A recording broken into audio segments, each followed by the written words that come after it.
A P0455 code on your Ford Escape means a large leak is in the EVAP system. The most common fix is replacing a faulty canister purge valve or tightening a loose gas cap. Let us walk through the exact diagnostic steps to locate the leak and replace the damaged components to clear your check engine light. The EVAP system traps raw fuel vapors and routes them into the engine to be burned. When the main computer detects a massive drop in pressure, it immediately triggers the P0455 code. You might notice a strong raw fuel smell around your Escape or a slight drop in fuel economy. Start your diagnosis at the absolute easiest spot. Check the gas cap for visible cracks on the rubber seal. If your Escape has a capless fuel filler system, clean the metal flap area with penetrating oil and a rag to ensure it seals perfectly against the outside air.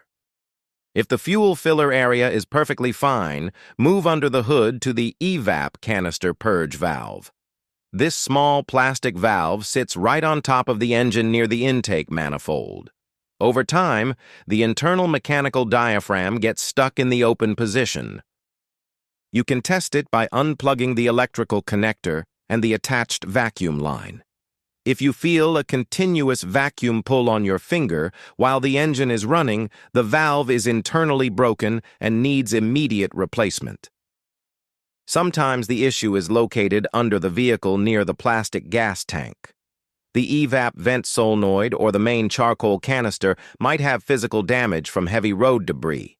A professional smoke test is the fastest way to pinpoint a cracked vapor hose under the car.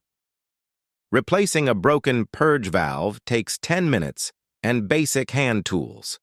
Clearing the diagnostic code after the repair ensures the system resets and runs its automated pressure test during your next drive.